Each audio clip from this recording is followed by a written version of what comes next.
네, 오늘 함께 보는 말씀 창세기 24장 1절에서 9절까지입니다. 우리 한 목소리로 같이 읽어보겠습니다. 아브라함이 나이가 많아 늙었고 여호와께서 그에게 범사의 복을 주셨더라. 아브라함이 자기 집 모든 소유를 맡은 늙은 종에게 이르되 청하건대 내 허벅지 밑에 내 손을 넣으라. 내가 너에게 하늘의 하나님 땅의 하나님이신 여호와를 가리켜 맹세하게 하노니 너는 내가 거주하는 이 지방 가나안 족속의 딸 중에서 내 아들을 위하여 아내를 택하지 말고 내 고향 내 족속에게로 가서 내 아들 이삭을 위하여 아내를 택하라. 종이 이르되 여자가 나를 따라 이 땅으로 오려고 하지 아니하거든 내가 주인의 아들을 주인이 나오신 땅으로 인도하여 돌아가리이까. 아브라함이 그에게 이르되 내 아들을 그리로 데리고 돌아가지 아니하도록 하라. 하늘의 하나님 여호와께서 나를 내 아버지의 집과 내 고향 땅에서 떠나게 하시고 내게 말씀하시며 내게 맹세하여 이르시기를 이 땅을 내 씨에게 주리라 하셨으니 그가 그 사자를 너보다 앞서 보내실지라. 네가 거기서 내 아들을 위하여 아내를 택할지니라. 만일 여자가 너를 따라오려고 하지 아니하면 나의 이 맹세가 너와 상관이 없나니 오직 내 아들을 데리고 그리로 가지 말지니라. 그 종이 이에 그의 주인 아브라함의 허벅지 아래에 손을 넣고 이 일에 대하여 그에게 맹세하였더라. 아멘. 24장의 아브라함의 나이는 140세예요. 이삭의 결혼 이야기가 24장 전체에 나오는데 25장 20절에 가게 되면 이삭은 40세에 리브가를 맞이하여 아내를 삼았더라 하는 말씀이 있거든요. 그러니까 아브라함 100세에 이삭을 낳았고 이삭이 40세에 결혼했으니 24장에 나오는 아브라함의 나이는 140세다 하는 거예요.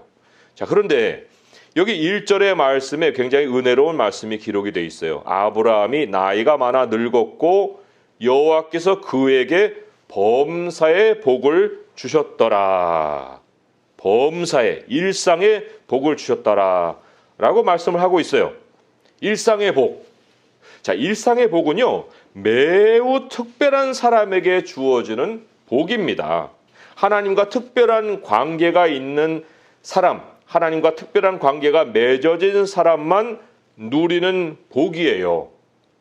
별일 없는 일상을 산다는 거, 그게요 사람이 만들어내는 환경이 아닙니다. 또 만들 수도 없는 환경이에요. 하나님과 특별한 관계가 생기기까지 아브라함도 보게 되면 오랜 믿음의 여정이 있었는데 그 믿음의 여정이 순탄했어요? 아니잖아요. 굉장히 어려움을 많이 겪고 그러한 여정을 통해서 이제 이삭을 얻었죠. 그리고 이 100세와 140세 사이에 어떤 일이 있었습니까? 그 믿음의 여정, 어렵고 시련이 가득한 믿음의 여정에 아주 절정에 이르는 사건이 있었어요. 그게 바로 22장에 이삭을 번제로 드리는 일이었죠. 이때 아브라함이 확인받은 것이 있습니다. 22장 12절로 가보시면 사자가 이르시되 그 아이에게 내 손을 대지 말라. 그에게 아무 일도 하지 말라. 내가 내 아들 내 독자까지도 내게 아끼지 아니하였으니 내가 이제야 내가 하나님을 경외하는 줄을 아노라. 하나님을 경외하는 것, 하나님을 두려워하는 것을 하나님으로부터 인정받았어요. 이 사건을 통해서.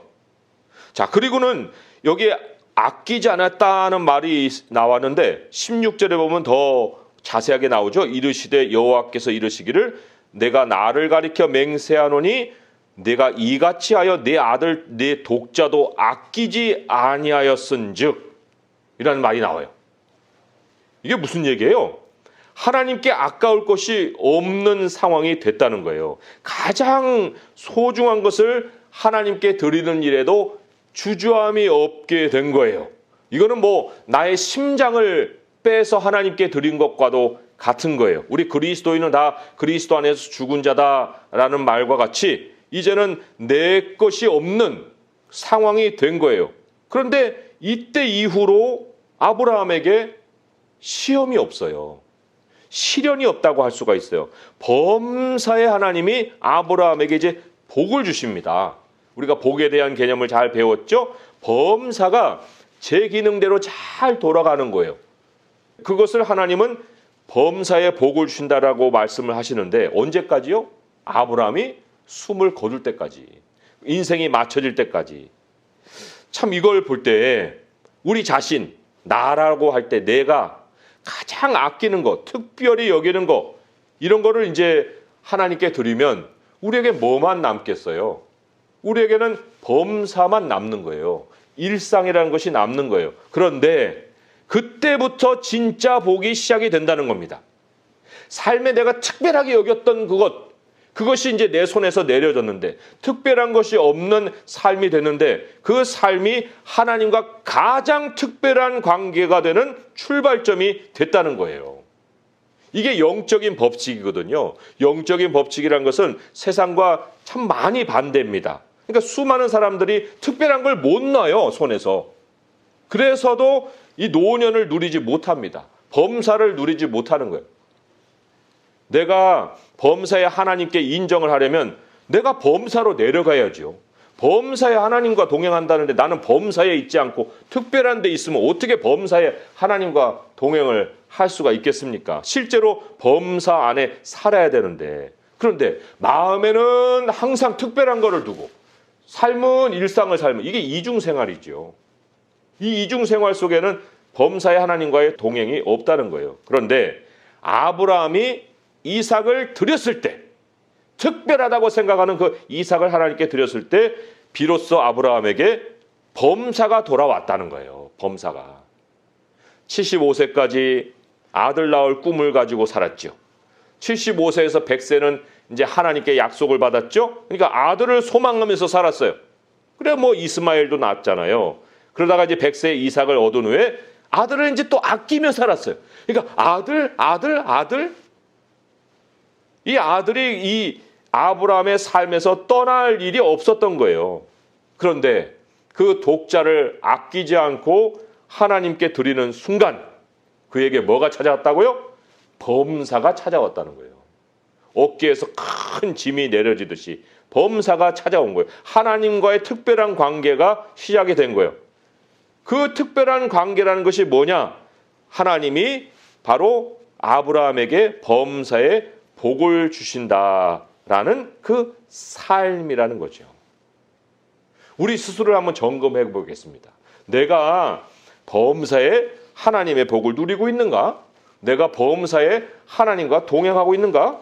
무엇으로 내가 그것을 확인해 볼 수 있을까? 그것을 나타내는 표시는 뭘까? 그거는요, 우리 기도 내용을 보면 다 알아요. 우리 기도 내용 안에 내가 범사에 하나님과 동행하고 있는지, 특별한 것을 쫓아가고 있는지를 다 그 안에서 확인을 해볼 수가 있다는 거예요. 자, 여기에서의 나이 많아 늙었다라는 것이 그냥 나이만을 얘기하는 게 아니에요. 영적인 노년을 맞은 거예요. 영적인 노년을. 그런데 사람이 영적인 노년에 도달하지 않아했다라고 하는 그 표시가 뭐냐? 내 기도 가운데 나를 위한 목적 기도가 너무나 많아요. 99%가 다 자기를 위한 기도예요. 뭐 해주세요, 뭐 해주세요. 다 자기예요. 그리고 그 자기에 대한 특별한 어떤 기도가 아닌 이 기도는 없어요. 특별한 어떤 계기를 얻어야 기도가 되지, 그 계기가 없이는 기도할 생각도 나지를 않는 거예요. 그게 바로 범사의 하나님과 동행하지 않는 표시라는 겁니다. 나라는 세계를 벗어나고 손에 쥐고 있던, 아니면 뭐 손에 쥐려고 했던 그 어떤 거, 그것을 내가 내려놓으면 이제 그때 이제 범사가 눈에 들어오고 남을 위한 축복의 시간이 시작을 하는 거예요.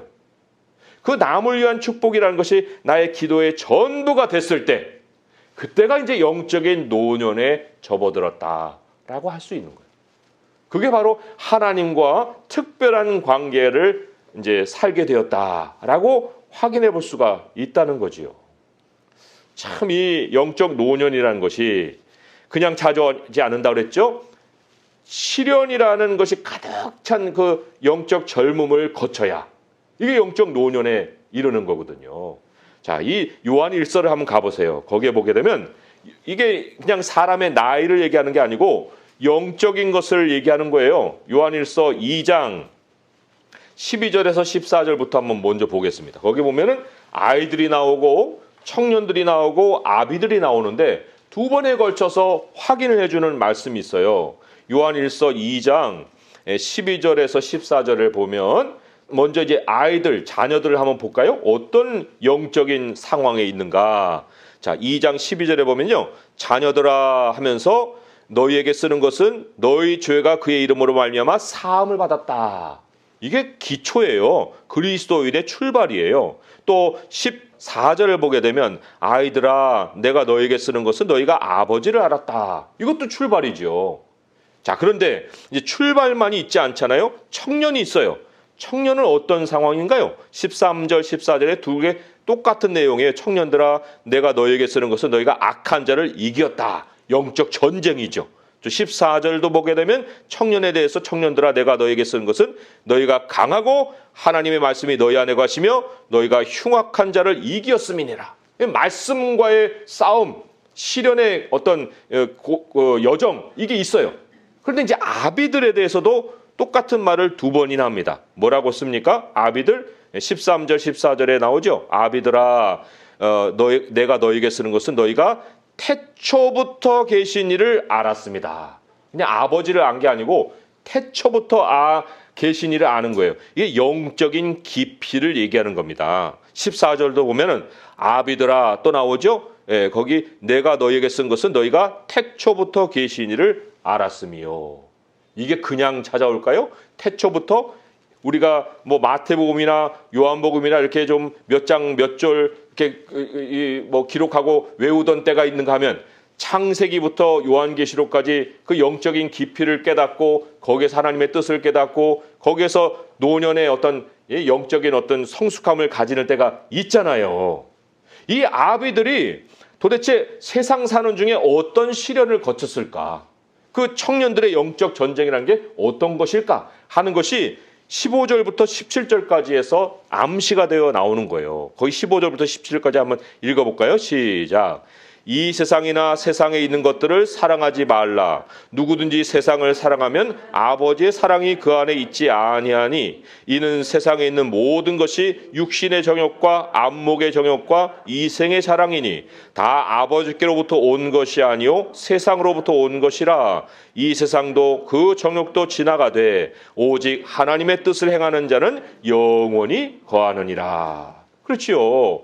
어떤 시련을 거쳤을까요? 세상 사랑하는 거, 특별한 것을 두고 거기를 쫓아가는 거. 그러나 신앙의 마지막 여정의 종착역은 어디겠습니까? 하나님의 뜻을 행하는 거예요. 하나님의 뜻을 행하는 자는 영원히 거하리라 하신 것이 우리가 도달해야 될 영적 노년의 모습이라는 거죠. 자, 이것을 우리가 생각해 볼 때 우리가 어디로 돌아가야 되겠어요? 하나님의 뜻이라는 것이 특별한 데에만 있습니까? 아니잖아요. 범사에 우리 하나님이 항상 또 쉬지 말고 뭐 이런 거 있죠. 쉬지 말고 기도하고 범사에 감사하고 또 항상 기뻐하고 이것이 다 범사예요. 그러니까 범사로 돌아가야지 그때부터 하나님의 뜻이라는 것을 우리가 깊이 깨닫게 되고 그리고 하나님도 특별한 일을 우리에게 행하여 주시기를 시작하신다는 거예요. 참 이게 놀라운 어떤 영적인 메시지고 하나님이 가르쳐 주시는 지혜라고 할 수가 있습니다. 이게 하나님을 두려워하는 자의 모습이고 하나님을 경외하는 자가 누리는 복이라고 할 수가 있어요. 우리가 잠언을 또 한번 참고를 해볼 텐데요. 잠언 3장으로 한번 가보세요. 그러면 거기에 범사에 하나님께 복을 받는 게 어떤 것인가 라는 것을 확인을 해줍니다. 지금 노년에 아브라함이 범사의 복을 받았잖아요. 그게 무슨 의미일까?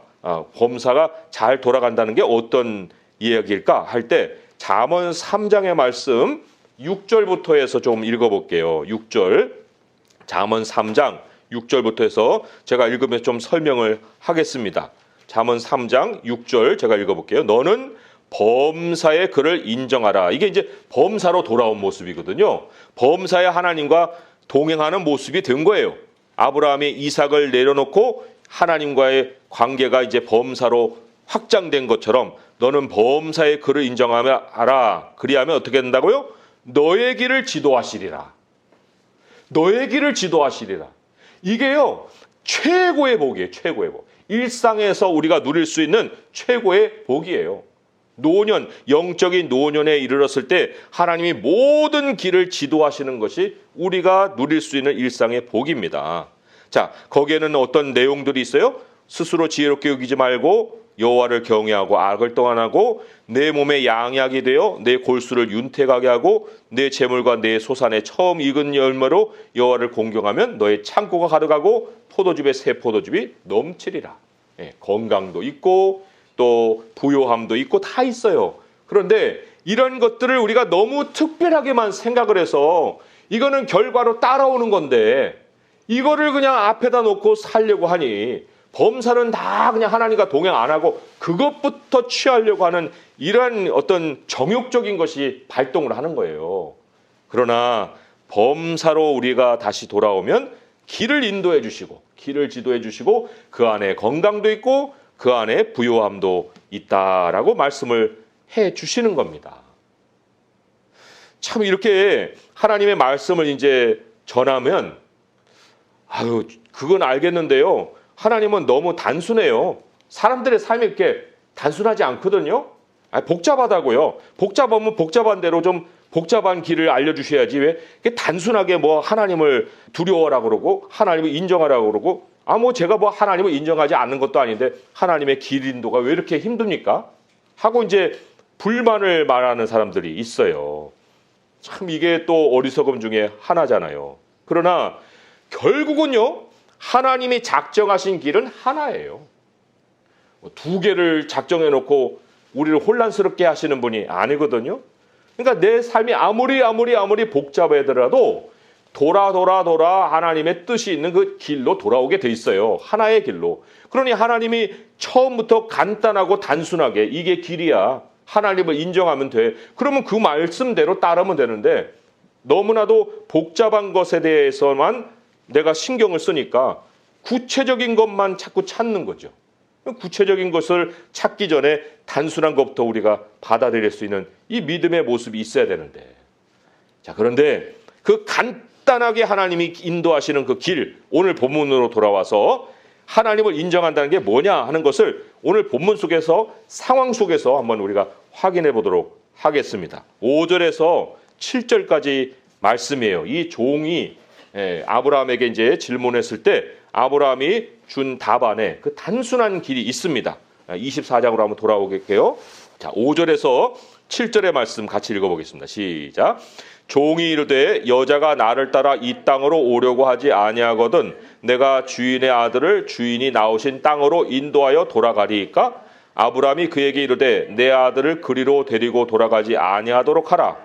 하늘의 하나님 여호와께서 나를 내 아버지의 집과 내 고향 땅에서 떠나게 하시고 내게 말씀하시며 내게 맹세하여 이르시기를 이 땅을 내 씨에게 주리라 하셨으니 그가 그 사자를 너보다 앞서 보내실지라 네가 거기서 내 아들을 위하여 아내를 택할지니라. 만일 여자가 너를 따라오려고 하지 아니하면 나의 맹세가 너와 상관이 없나니 오직 내 아들을 데리고 그리로 가지 말지니라. 아멘. 이거예요. 하나님이 인도하시는 길은 항상 세상으로부터 믿음으로 해요. 세상으로부터 믿음으로 해요. 거꾸로 가는 길은 없습니다. 믿음에서 세상으로 가는 길은 없는 거예요. 여기서 여자가 따라오지 않게 되면은 어찌할까요? 물어봤죠. 그러면 그거 끝이야. 그럼 마무리하면 돼. 끝내면 돼. 라고 말씀하시지. 그래? 그러면 그런 복잡한 상황이 생겼어? 그러면 그때는 이렇게 해. 그런 게 없다는 거예요. 항상 세상으로부터 믿음으로 발걸음을 옮기도록 하나님이 인도해 주신다는 겁니다. 여기 여호와의 사자라고 나왔는데 7절에요. 구약의 모든 여호와의 사자의 마무리는 여호와예요. 하나님이 인도하시는 거예요. 그러니까 우리가 성경을 통해서 또는 설교를 통해서 누군가의 가르침을 통해서 하나님이 내게 말씀을 해주시는데 그 말씀의 끝은 누구시냐면 하나님이십니다. 내가 그 상황에서 그 장소에서 그 시간에 그런 말씀을 듣는 것이 그냥 일어나는 일이 아니라는 거예요. 믿음의 길에는 항상 하나님이 앞서신다고 그랬어요. 그러니까 정확한 시간, 정확한 장소에 정확한 사람을 하나님이 연결해 주시는 일을 주선해 주신다. 이게 하나님의 약속입니다. 그런데 참 믿음의 사람이라도 우리가 아까 말씀을 드린 것처럼 하나님이 매우 극단적이시, 하나님은 융통성도 없어.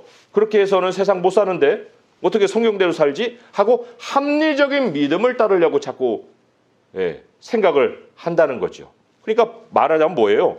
범사를 하나님께 맡기지 못하는 거예요. 범사를. 큰 덩어리만 맡기고 나머지는 다 자기가 하려고 하는 이러한 일을 행한다는 거지요. 자, 그런데 다시 한번 우리 7절의 말씀을 주목해 봅니다. 그가 그 사자를 너보다 앞서 보낸다. 너보다 앞서 보낸다. 우리가 범사에 맞닥뜨리는 모든 상황이 어떤 상황이냐? 하나님이 미리 준비해 놓으신 상황이라는 거예요. 오늘이 왜 오늘이고 오늘이 왜 이 모양이겠어요? 이 모양인 일은 하나님이 앞서서 우리보다 먼저 이 날에 오셔서 이렇게 준비를 해 놓으신 거예요. 그걸 내가 받아들일 수 있는 것이 범사에 하나님과 동행하는 모습이지요. 종이 지금 짧은 거리를 가는 게 아니에요. 이게 지금 500마일이 넘는 길이고요. 840km가 넘는 그러한 여정입니다. 뭐 발로 가면은 거의 한 달 걸리는 그러한 여정이고 가는 길에는 광야예요. 사막이 많아요. 어디 무슨 요즘처럼 뭐 도로 표지판이 있어요? 어디 있어요? 그냥 가는 거예요. 그렇기 때문에 참 어려울 수 있어요. 그 목적지에 제 시간에 잘 도착한다는 것이 또 중간에는 강도대도 있기 때문에 매우 어려운 일인데 그런데 하나님이 순조롭게 인도하셔서 나홀의 성에 도착했다라고 나오죠. 물론 나홀이 사는 성에 도착했다라고 할 수도 있지만 사실 이 성이 한두 개가 아니잖아요. 그런데 거기에 나홀이 살고 있는 성에 도착한다는 것도 하나님의 섭리 가운데 순조롭게 인도해 주실 뿐만 아니라 12절로 한번 가보시면 오늘 본문에 12절에 종이 이렇게 기도하죠. 그가 이럴 때 우리 주인 아브라함의 하나님 여호와여 원하건대 오늘 나에게 순조롭게 만나게 하사 내 주인 아브라함에게 은혜를 베푸시옵소서. 이 순조롭게가 바로 범사예요. 범사. 자, 이런 기도를 하고 이제 자기가 먼저 만나는 여인이 나에게도 물 주고 낙타에게도 물 주면 이제 이삭을 위해서 준비한 사람인 줄 알겠습니다. 라고 이제 기도를 하죠. 범사를 이제 하나님께 맡기고 기도를 하는데 첫 번째 나타난 그 소녀가 리브가예요. 이게 참 놀랍지 않습니까? 하나님은요, 일부러 우리를 돌리시는 분이 아니에요. 돌아가게 하는 분이 아니에요. 그런데 이 종의 태도가 참 중요합니다. 왜 중요하냐면 21절의 말씀 같이 한번 읽어볼게요. 21절 시작. 그 사람이 그를 묵묵히 주목하며 여호와께서 과연 평탄한 길을 주신 여부를 알고자 하더니 이런 거예요. 묵묵히 주목하며 여호와께서 과연 평탄한 길을 주신 여부를 알고자 하였다. 하나님이 범사에 복을 주시는 것을 발견하는 시간이지요. 그 시간을 갖는 거예요. 내가 막 분주하게 돌아다니면서 안 되는 것도 되게 만들어 놓고 이것이 하나님의 뜻이다 이렇게 말한 게 아니고요. 기도를 했어요. 기도를 했는데 그 기도가 하나님께서 인도하시는 대로 순종하게 잘 진행이 되는지를 묵묵히 주목하면서 하나님이 평탄한 길을 주신 여부를 알려고 했다. 범사를 확인하는 시간을 가졌다라는 것이에요. 그리고는 이제 결론적으로 어떤 고백을 합니까? 27절의 말씀 같이 한번 읽어볼게요. 시작. 이르되 나의 주인 아브라함의 하나님 여호와를 찬송하나이다. 나의 주인에게 주의 사랑과 성실을 그치지 아니하였사오며 여호와께서 길에서 나를 인도하사 내 주인의 종생집에 이르게 하셨나이다 하니라. 이 모든 걸 통해서 깨달은 것이 뭐예요? 하나님의 인도하심이죠. 하나님의 인도하심. 우리가 오늘 말씀을 맺으면서 나의 노후 준비는 어떻게 할까? 최고의 노후는 바로 아브라함과 같이 나이가 많아 늙었고 여호와께서 그에게 범사의 복을 주셨더라 하는 거인데 내게도 어떻게 하면 이런 노후가 찾아올까? 이런 노년을 맞이할 수 있을까? 그것은 특별한 것을 많이 쌓으려고 하는 게 아니에요. 범사로 돌아가는 거예요. 일상의 모습으로 돌아가는 거예요. 아끼는 것이 자꾸 손에 이렇게 쥐어지는 것이 아니에요. 아끼는 것이 없고 하나님께 모든 이 삶을 드리는 모습이 너무나도 즐거워지면 노년에 하나님이 복을 주신다는 겁니다. 특별한 것을 하나님의 손에 넘겨드려야 내게 범사의 일상이 손에 쥐어지죠. 그렇지 않습니까? 우리 애들도 과자 내 거야 하고 손에 쥐고 있으면 그 과자만 쥐고 있지. 나머지를 어떻게 손에 져요? 그걸 내려놓고 형하고 나누고 오빠하고 나누고 동생하고 나누면 아빠 엄마가 또 다른 거 딱 자꾸 주잖아요. 마찬가지예요. 그렇기 때문에 우리의 범사가 특별한 것이 되고 또 하나님과의 특별한 관계가 되려면 우리 자신의 손에서 특별한 것을 내려놓고 내가 하나님께 나를 위한 기도가 아니라 다른 사람의 범사와 다른 사람의 그 특별한 사정을 가지고 내가 하나님을 찾아 나가서 기도하는 그 축복의 시간, 중보의 시간이 반드시 있어야 한다는 거예요. 이게 지금 결혼의 얘기잖아요. 결혼의 얘기인데 아브라함이 결혼을 내가 내 아들 며느리 내가 정해야지. 그리고 자기가 달려갔어요?